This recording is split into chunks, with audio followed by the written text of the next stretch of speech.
Howdy. Welcome to First Impressions, where we take a look at an album we've never heard before and give our immediate reactions. Today, we are taking a look at The End, So Far, by Slipknot, released in 2022. This album surprised me in more ways than one. I was not expecting to hear some of the stuff that I ended up hearing. Other stuff, I was totally expecting to hear Slipknot sound like that, but the other stuff, if you want to know, let's just go ahead and get into it.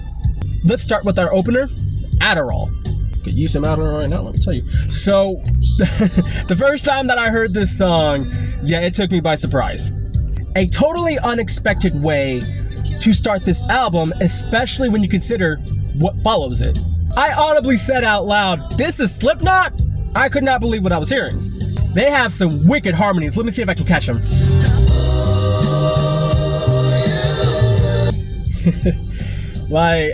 I was not expecting that at all. I think if you showed anybody this and told them it was just some indie band, they'd probably dig the hell out of it. It's just that it's Slipknot producing this music, and that's just kind of a mindfuck. Nevertheless, it's still a bumping track. You got this kind of in-game feel, just this main event sense. Anytime you get that bass pumping the way that it does on this track, I always get hyped.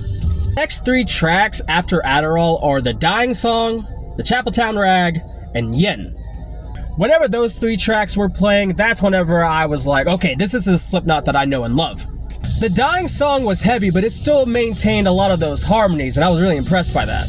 And with the Chapeltown Rag, you really get that OG Slipknot feel. Yen was awesome. I dig the shit out of that one. Had a very creepy intro. There were some parts of it that kind of reminded me of Prosthetics. There were a couple of moments in this album that kind of reminded me of Prosthetics now that I think about it. But moving on to track number 5, Hive Mind. What the fuck? Like, that's so scary. Why would you do that to your listener?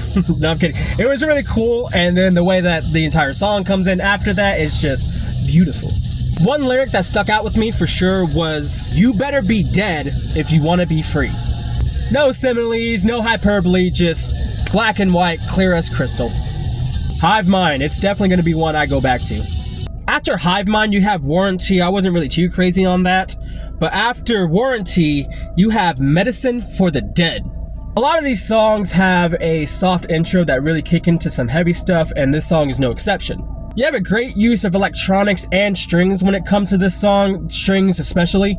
One lyric that keeps on poking me is, "Don't be surprised when the losers want to win." I'm just like, well, yeah, don't they always want to win? Medicine for the Dead, it's just a little over 6 minutes, so it's no track meet, but it's worth it.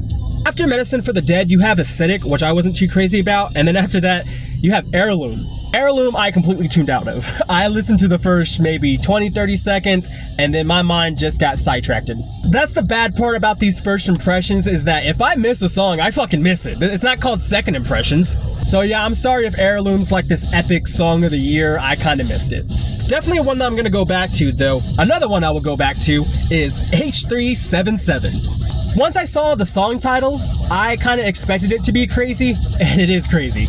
I said it before, I'll say it again, I love it whenever the rhythm is what takes us through most of the song. You have these triplet melodies that they play, they're like ba-da-ba-da, ba-da-ba-da. Corey's kind of going fucking crazy on this song. I mean, he's always fucking crazy, but my favorite type of Corey is whenever he's just going ballistic and he's not stopping. You get a good sense of that in this track here, and Corey's energy is just replicated by the rest of the band because everybody's just going fucking nuts.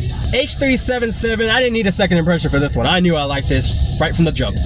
After H377, you either have Desade or Desade, and I'm going with Desade. With that being said, it was alright. I don't really remember all that much. And then to close out this album, you have Finale. I don't remember too much from Finale. I do remember that there's quite a bit of build. The bass is a main highlight of this song. It kind of takes us through. I mean, we start off the song with bass. We also end it with bass because the bass and the choir, yes, the choir, do some crazy stuff at the end. That's one thing I took from Finale, is that I loved the intro and I loved the outro. It was all the stuff in between I wasn't too crazy about. When it comes to a song, it's still fun. It's still a good way to end the album.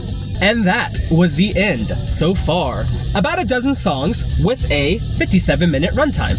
In conclusion, a lot of the content on this album really caught me off guard, but it didn't take me too long to get comfortable with it. There was well more than enough to keep my interest, even with all the new stuff, and please don't get it twisted that I'm just kind of like, well, it's not the OG Slipknot, so I don't like it. No, open these bitches up. I welcome that shit. Always welcome innovation with open arms, always welcome to try new things, as long as it's not heroin or something like that. And that was our first impressions of The End so far. Give me any and all recommendations, I'm always down to listen to something at least once, and until then, stay tuned.